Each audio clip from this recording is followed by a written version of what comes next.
Bien, ya para finalizar, la última ponencia corresponde a Jim Morantes Monzón,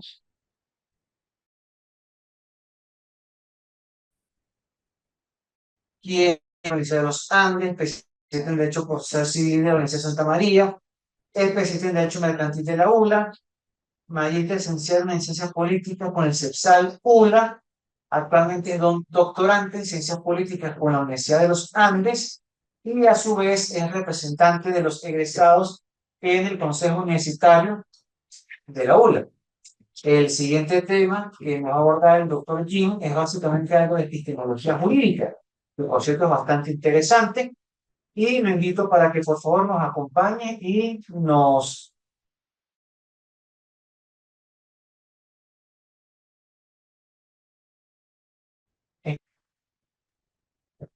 Buenas tardes. El horario no es el adecuado en virtud que están cansados, lógicamente, todo el día. Sin embargo, vamos a tratar de hacer una apreciación con respecto a la temática que es la verosimilitud en el derecho, en la de información de la justicia, tomando en consideración la ontología como la esencia del ser que sustenta el proceder, razón por la cual vamos a tratar en primer lugar lo que tiene que ver con el derecho. Después nos referiremos a la justicia, posteriormente al y a las instituciones. Es decir, tenemos un cuarteto que sustenta todo el andamiaje de la sociedad, ya que sin esos elementos, sin esas instituciones, nosotros no podemos tener relevancia ni trascendencia ni a nivel local, regional, nacional e internacional. Por tanto, el derecho indispensablemente en el derecho voy a tener que referirme a autores clásicos que cada día entran en desuso, por una sencilla razón, por la ligereza de la subjetividad que cada día, valga la redundancia, marca el andar de la colectividad. Así que, desde ese punto de vista, me voy y retrotraigo al pasado, específicamente al año 533, en el primer libro de la compilación de Justiniano, y voy a referirme a lo que tiene, como indicó Justiniano, que el derecho era el arte de lo bueno y de lo equitativo, y él parafraseaba y decía que elegantemente Celso así lo determinaba. ¿Y por qué lo determinaba Celso de esa manera? Porque, como también lo decía Eliseo Moreno, retrotrayendo a esa parte del derecho antiguo, pues el abogado es un sacerdote que busca el bienestar, que busca marcar de manera lógica, argumental, interpretativa, coherente y eficiente todo lo que tiene que ver entre el bien y el mal, entre lo bueno y lo negativo, entre lo que debe ser y lo que no debe consumarse. Entonces, y a modo curioso, accedí en estos días a los tres tomos originales de esa compilación de Justiniano, una edición de 1800 española, y resulta y acontece que estaba equivocado y esa frase no estaba en el digesto, yo cometí el error de manera reiterada, que es el arte de lo bueno y lo justo, y no está en el digesto, sino en el primer libro de esa compilación. Entonces, cada día al retomar e ir al origen, nos damos cuenta de que se pueden enmendar y clarificar las cosas.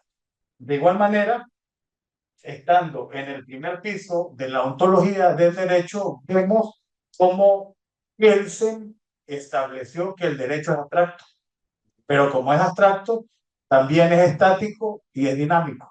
¿Cuál es el objetivo fundamental del derecho? Es simplemente prever la configuración, los escenarios posibles, tomando en consideración cualquier vertiente física para que la norma permanezca estable y ese ordenamiento del piso que necesitamos, pero también es dinámico. Y dinámico se adapta con una amplia versatilidad a todo lo que sucede a diario. Es decir, el derecho tiene la capacidad de regular y normar cualquier hecho sobrevenido. Entonces ya vemos que saltamos del 533 a 1934 con Kelsen. Y posteriormente nos vamos a Carneluti. Y Carneluti es una trilogía que no puede pasar de alto en virtud de que él dice que no importa que el derecho ordene, sino qué es lo que ordena. ¿Y qué necesitamos nosotros saber para saber, valga la redundancia, qué es lo que se ordena? Muy fácil, tener la coherencia lógica, ya desde el punto de vista epistémico, no ontológico, de saber cuál es el hilo conductor, la sociedad, y el derecho es la herramienta indispensable para que se dé la vida buena y la vida justa en cualquier ámbito. Y simplemente nos vamos al derecho de hoy, 2024, un derecho sumamente subjetivo, un derecho sumamente corrompido y un derecho que deja mucho que desear, razón por la cual indispensablemente tenemos que referirnos a los autores clásicos de la materia. Asimismo, quien no tengo el para acá, la primera lámina. Aquí. Ah, no lo vi. No sé cómo se. Aquí está. Yo, madame, ahí la segunda cosa. Otra vez. Ajá. Entonces, aquí vemos, nos ubicamos en el derecho antiguo, derecho griego, derecho romano.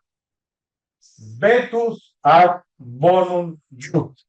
Aquí retomamos lo bueno del derecho viejo.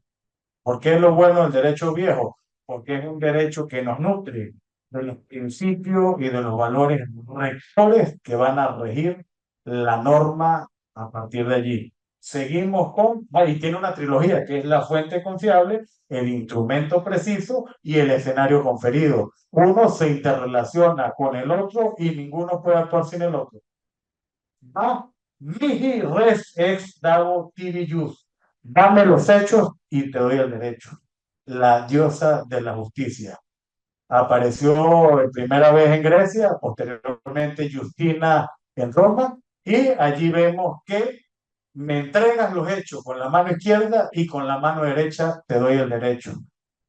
Para ello tiene tres elementos que son indispensables, que en primer lugar es la equidad, donde garantiza la imparcialidad, la fuerza, permite los argumentos y la que le da la solemnidad institucional, entre paréntesis, de que se cumpla la sentencia. De igual forma, a pesar de que el derecho antiguo tiene las falencias lógicas, vamos al Q, Iudaki carne ex sanguine. Es que decir, es un hombre de carne y hueso, razón por la cual puede estar impregnado de cierta subjetividad y, en efecto, puede tener alguna posibilidad de que no sea la sentencia o el fallo lo más idóneo en base a la pretensión del accionado. Mismo derecho, aquí vamos al derecho contemporáneo. Derecho contemporáneo, Revolución Francesa, 1789, actualidad. Para algunos autores donde me encuentro, ya el derecho contemporáneo se encuentra en el ocaso, ya está muriendo, porque nos encontramos en la antesala a la postmodernidad. Aquí tengo un tema tratado con Román Ramón Rodríguez Salón y estamos en la instauración de que nos encontramos en un periodo que es la postmodernidad y no es un oxímoron, ya que no hay contradicción de ningún tipo. Simplemente se inició este periodo con la pandemia, el resquebrajo institucional, todo el deber ser, y simplemente una organización como la Organización Mundial de la Salud, con el entredicho, el discernimiento lógico, que fue donde se construyó la contemporaneidad.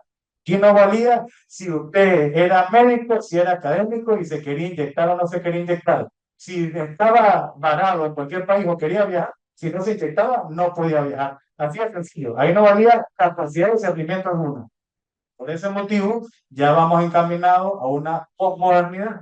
Y la posmodernidad es difícil de contemplar en virtud de que simplemente se construye en base a antecedentes fácticos meramente descriptivos que nos permite llegar a una inducción de lo que vendrá. Aquí vamos a las líneas del derecho básico. En primer lugar, tenemos la certeza. Cuando usted acciona desde el punto de vista administrativo o la vía jurisdiccional, usted sabe que hay una certeza en base a un órgano que va a dirimir la solicitud suya y le va a dar o no la razón. Hay tres posibilidades como en cualquier escenario: positivo, negativo o neutra. Positivo, que su pretensión se concretó. Negativo, que fue lo contrario a lo que usted esperaba. Y neutro, especialmente con lugar, no se declara ni se condena en contra. Eso es sencillito, así se resume el derecho. Aquí nos vamos con la certeza jurídica. Después tenemos la buena fe, bueno, lo leo. Bona fide, buena fe, presunción de inocencia, todo lo que tiene que ver con la carga de la prueba, que es fundamental y que cada día lo incentiva más, la igualdad de las partes y la igualdad de las armas. Cuando me refiero a la igualdad de las armas, no estoy refiriéndome a las armas desde el punto de vista tangible ni taxativo, simplemente a las armas que tú tienes en el proceso para que tu pretensión sea efectiva. Y seguimos con el derecho contemporáneo. La justicia, que es el origen, la esencia y la vértebra principal para que se consume el derecho. Tenemos la verdad, que es desestimada por muchos, y resulta que la justicia se da en base a la verdad, no a la verosimilitud, que es una similitud de verdad que puede generar manipulación, distracción, y por tanto, al tener manipulación y distracción, obviamente se distancia de lo que sucedió y se adecua a lo que uno quiera que suceda. Aquí seguimos con la equidad. En el punto de la equidad es importante tomar en consideración que la equidad no solo es la proporcionalidad, sino que debemos observar cómo ahí existe en esa la ponderación y la ponderación de actuación. Les pongo un ejemplo fáctico rapidito para no dispersarnos. No es lo mismo que tú te enfrentes a un tanque con una pistola o con un cuchillo. Hay una desproporción. Ahí entra la equidad para un buen jugador. De igual manera, seguimos con la fraternidad. Y la fraternidad, ¿qué es lo que garantiza? La humanidad que se ha perdido. ¿Qué garantiza? Que nosotros tomemos en consideración cuál es el punto de la existencia. ¿Qué garantiza? Que tengamos como epicentro y norte funcional la vida buena, que no somos esclavos laborales ni tampoco somos parásitos del sistema. Eso es lo que garantiza tener la fraternidad. De igual manera, la igualdad. Simplemente, igual trato ante la ley, salvo excepciones. Para nadie es un secreto que el principio parlamentario, por lógica y por su razón de ser, tiene un fuero protector. De allí que tienen impunidad, bien sean los diputados o los senadores en cualquier ámbito parlamentario, y para aperturarle un juicio tiene que levantarse una sanción, como en cualquier órgano colegiado que existe. De igual manera, seguimos con la inocencia. Presunción de que todo el mundo es inocente hasta que sea demostrado culpable. Y más ahora con la utilización de la inteligencia artificial y con la recreación de videos y fotografías que no son ciertas. Seguimos con la legalidad. Todo es en base a la ley. Nada puede ser juzgado sin ley. Sucede en algunos casos donde se dispara primero y después se pregunta. Posteriormente, con la jerarquía, simplemente constitución, tratados y acuerdos internacionales, ley orgánica, ley especial, ley general, decretos, resoluciones, providencias, para ustedes. Eso es lo que tenemos que hacer, porque ese es nuestro norte y el deber ser. que eso cuando ustedes observan algunas sentencias dejan mucho que desear porque no se respeta lo que debe ser. Seguimos con la celeridad procesal, tan importante que en la Constitución de Venezuela está plenamente contemplada. Después viene la autonomía y la imparcialidad del juez. Después el juez natural, también lo consagra la Constitución. Y la proporcionalidad de la pena. La proporcionalidad de la pena es fundamental. Para culminar con la cosa juzgada. Nadie puede ser juzgado dos veces por el mismo delito. Incluso hay casos de jurisprudencia a nivel internacional que son dignos de otra ponencia para interactuar un poco al respecto. Aquí seguimos con desafíos del siglo XXI. Fin de la era, como le decía, ya pasó la prehistoria, mundo antiguo, edad media, mundo moderno, mundo contemporáneo, posmodernidad es lo que viene, no sabemos en qué etapa, ya estamos en la antesala también. Inicio de una era digital, era la automatización, era de la inteligencia artificial, era de la robótica. Es aquí el derecho tiene que estar dando carrera de manera constante en base a todos los avances que suceden a diario. Nosotros estamos aquí hablando y ya hay robots esparcidos en China que hacen su diligencia o los robots básicos que salieron hace varios años en Estados Unidos que limpian la casa.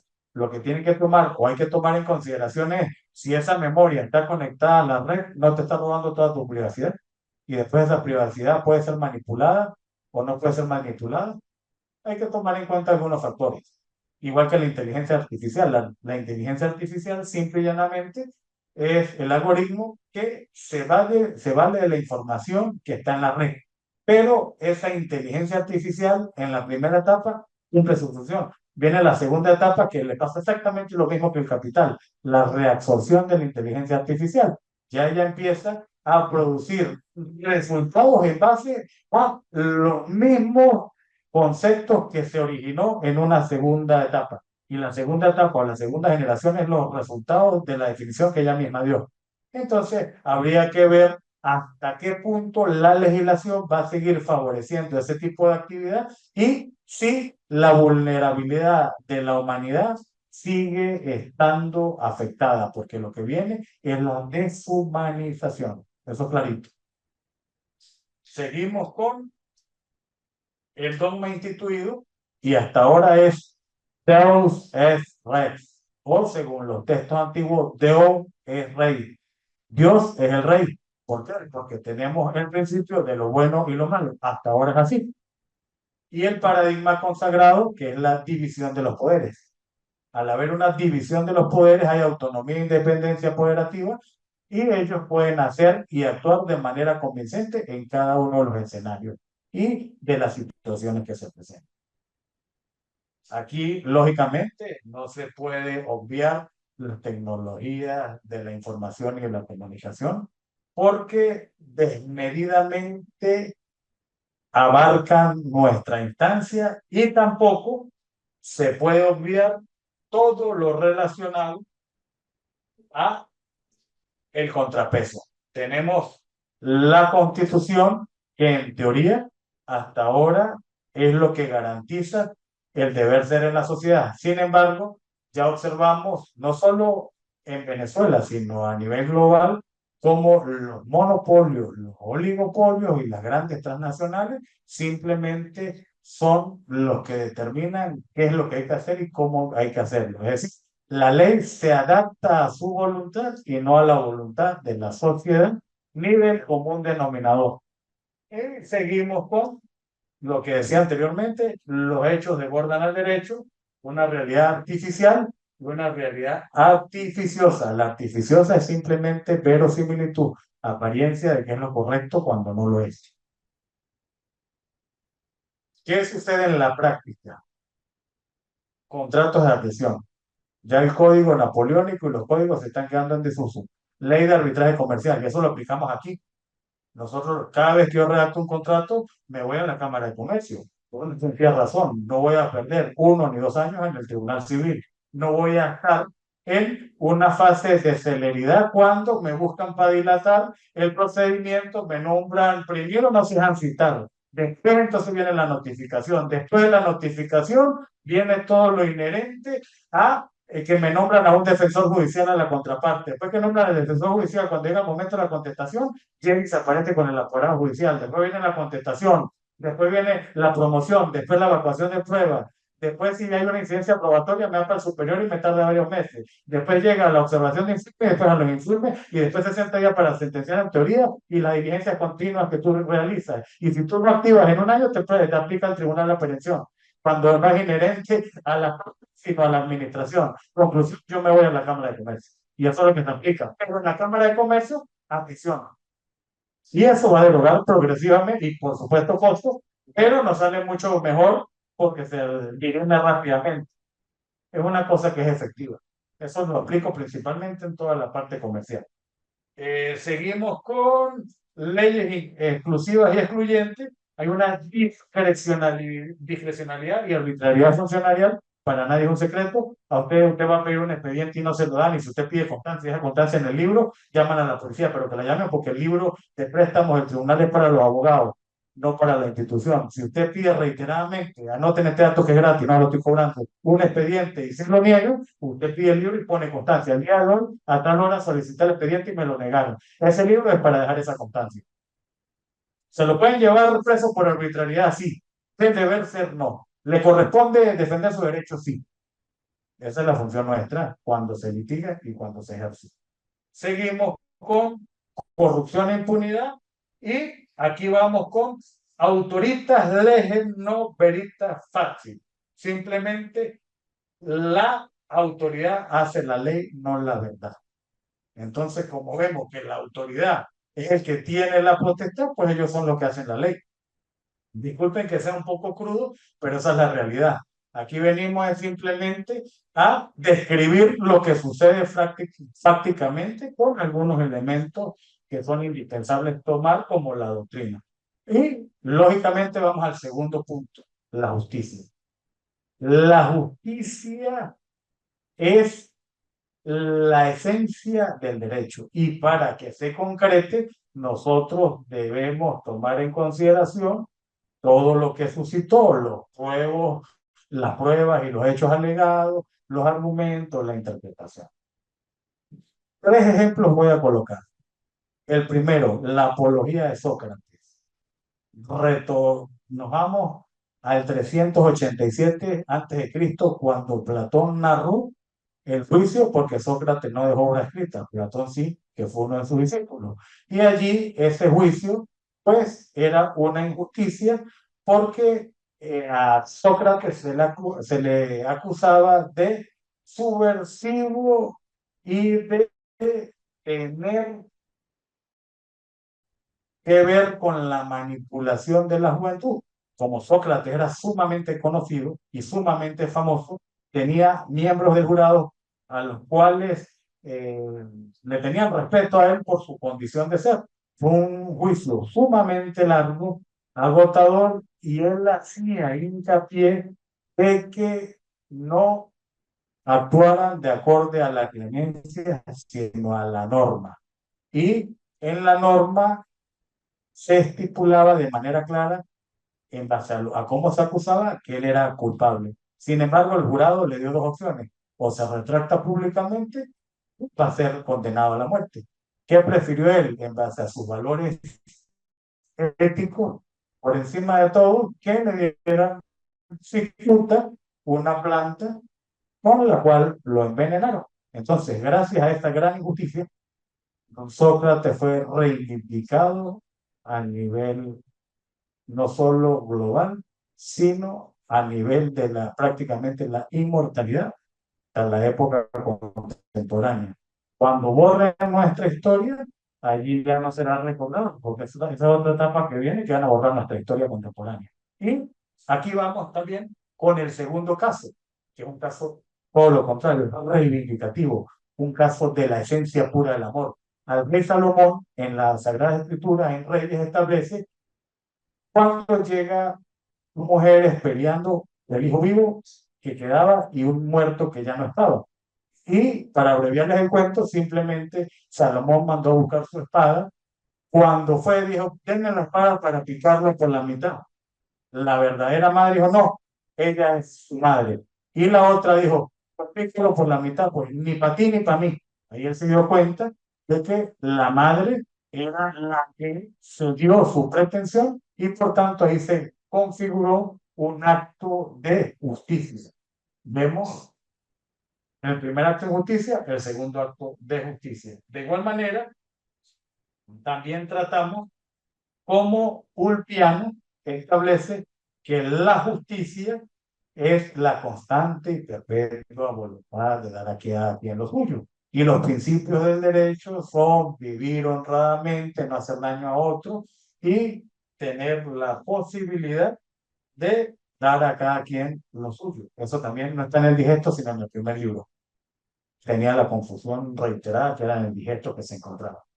Aquí nos vamos al Estado. Ya llevamos dos pisos ontológicos: derecho, justicia, Estado. El Estado es esa suprainstitución que tiene no solo la posibilidad, sino que tiene la facultad de gobernar legal y además de forma legítima sobre un pueblo determinado. Y nos vamos al pasado nuevamente y vemos cuando Rousseau se refiere al acto soberano del Estado, que implica autonomía e independencia. También se está acabando con la liberación de la frontera y de la ciudadanía en esta época que viene, que es la posmodernidad. También vemos cómo Weber se refiere a que el Estado es el único que puede utilizar la violencia para cumplir y mantener el orden y el equilibrio en la sociedad. Aquí vemos cómo la Constitución de Venezuela, en su artículo 2, tiene un enunciado de amplio alcance que no ha sido utilizado ni aplicado de manera debida. Venezuela se constituye en un Estado democrático y social de derecho y justicia. Se propugnan los más altos valores de justicia, libertad, ética, transparencia. Si eso se cumple, les he hecho un cuento que vamos encaminados al deber ser. De igual manera, el artículo 19 establece la preeminencia de los derechos humanos. También es algo que debemos cumplir o que deben cumplir las instituciones, quienes están a cargo de ellas, porque son los responsables, a fin de cuentas, de lo que sucede y acontece. Y vemos también cómo la Constitución, que ojo, esta Constitución en el 99, recién promulgada y sancionada, en los tribunales y en las instituciones se respetaba, ya que tú argumentabas en el artículo 51, toda persona tiene derecho a presentar o dirigir peticiones ante cualquier funcionario público y este a brindar oportuna y debida respuesta, y era así. No tardaba más de 15 días cualquier institución, sin importar la tendencia política. Vaya ahora, diligencia de una institución a veces primero no cumple lo establecido en la ley orgánica procedimiento administrativo y segundo, hacen caso omiso de la Constitución Nacional. Aquí vamos a las instituciones. Las instituciones son la garantía de lo que establece el derecho, de lo que establece el Estado, y la institución es el instrumento para conferir la justicia. En el caso de Venezuela, no es simplemente la trilogía federativa del poder ejecutivo, legislativo y judicial. Se incorporó con esta nueva constitución todo lo que tiene que ver con el poder ciudadano, que está consagrado por el poder moral republicano, integrado por el fiscal, el defensor y el contralor. Y de igual manera tenemos el poder moral. Aquí yo me refiero desde el punto de vista muy general, en virtud de que no importa la cantidad de poderes que existan. Lo realmente trascendente es que se aplique la autonomía operativa y eso conduce a un buen desenlace ciudadano. Después, en las instituciones vemos como Montesquieu se refiere a que la moral debe ser la fuerza que mueve a la institución y a sus funcionarios. Por tanto, volvemos a los preceptos de la vida buena, de no dañar a otro, de mantener siempre la ponderación, de actuar ajustado a derecho, de no sobrevalorar ni sobrepasar los límites, y se aplica la máxima donde termina tu derecho, comienza el mío. Aquí vamos a un punto que, como está enfocada esta investigación, es la parte epistemológica, la familia. La Constitución del 61 establecía que era la célula fundamental de la sociedad. También va acompañada de la moral, que es lo bueno, y lo amoral, lo malo. Y por supuesto, la ética, que es fundamental. Si nos referimos a Perdomo Márquez, él hizo un señalamiento de todo lo que tiene que ver con los principios éticos, se los leo muy rápido: amor, fe, esperanza, caridad, prudencia, justicia, fortaleza, templanza, conocimiento, entendimiento, inteligencia, respeto, consejo, orden, verdad, vida, humanidad, santidad, esencia, valor, mansedumbre, alegría, poder, honestidad, ciencia, diligencia, sin ego y sabiduría. Todos esos principios debemos aplicarlos a las instituciones, por supuesto, al Estado, y los jugadores tienen el deber inherente a tomarlos en consideración de manera permanente. Tenemos lo que se conoce como las buenas costumbres. Y la buena costumbre es nada más y nada menos que la educación. Simplemente es un buenos días, un buenas tardes, un permiso, la higiene, todo eso. Son valores sencillos que se han perdido y cada día se pierden más. Y finalmente, la verosimilitud, que es la esencia de que es algo real cuando no lo es. Hay que tomar en consideración que en la verosimilitud se aplica el juego de las mayorías. No importa quién tenga la razón, sino el que tenga la mayoría. No importa si la mayoría es simple, absoluta o calificada, a pesar de que le exijan que sea calificada, que significa el 75% de los miembros de la Asamblea Nacional. Simplemente con una mayoría absoluta de un 51%, ustedes toman decisiones que no corresponden porque se dejan llevar por ese juego.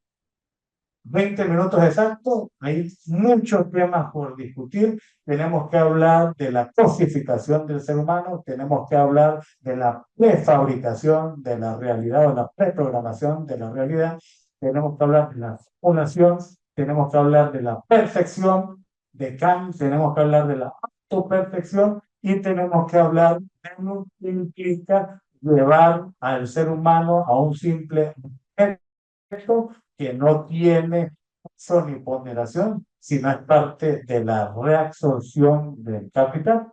Así que, abierto a las preguntas, es simplemente una pequeña introducción de lo que vendrá y ya le compete a ustedes continuar con la investigación.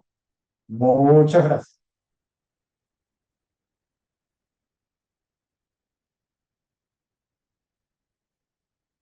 Preguntas.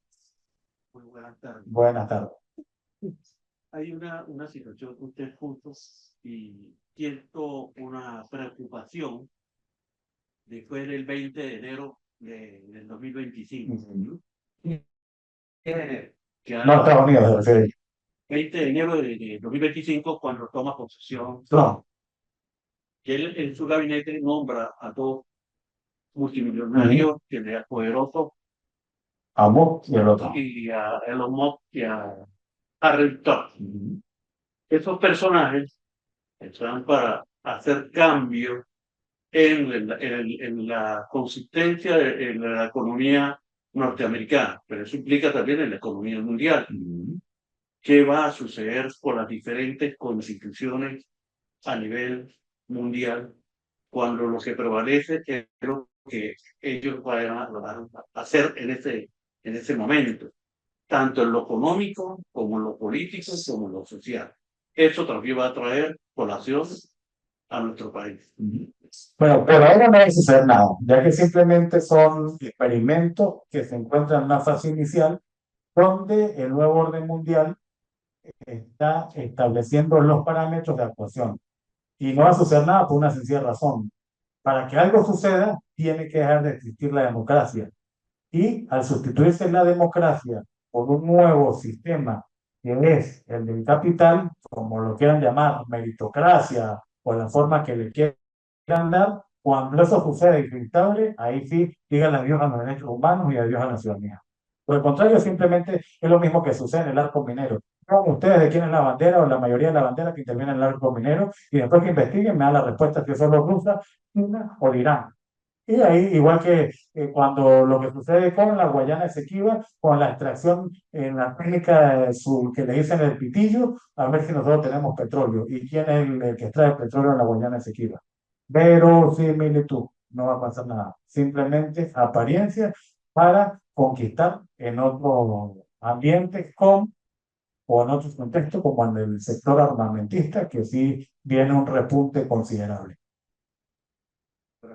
¿Preguntas? De lo que quieran.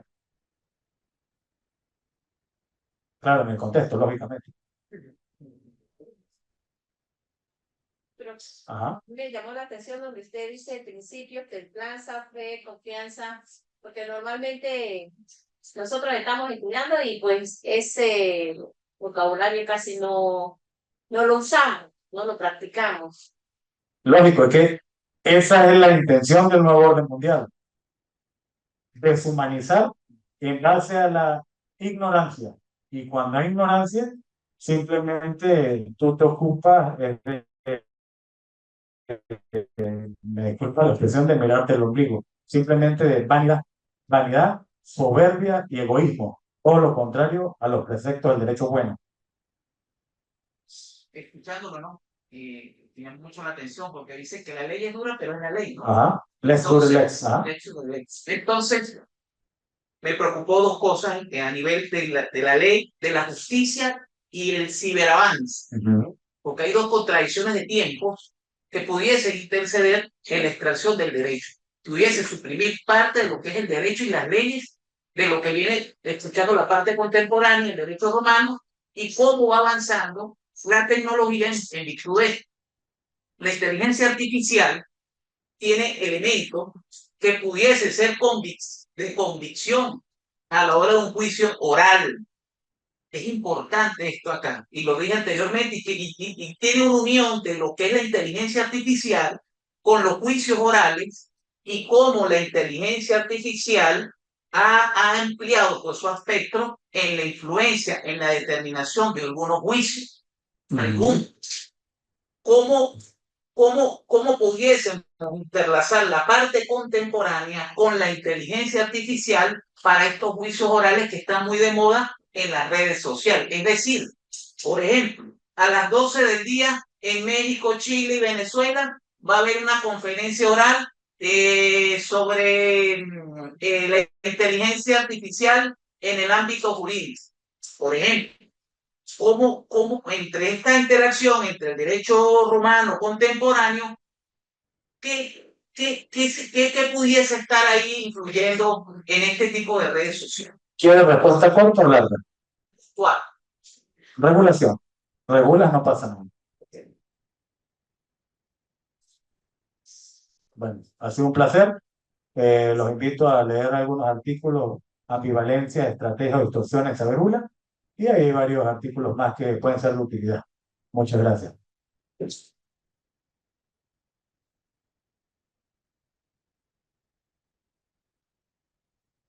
Antes de cerrar, quería hacer un pequeño comentario con relación a la pregunta que hizo la bachiller Denise. No sé si se acuerdan de esa famosa obra de George Orwell que se llama 1984. ¿Alguien la ha estudiado? ¿Al menos ha visto la película? Bueno, hay un término muy particular que se utiliza a raíz de esa obra, que es la neolengua.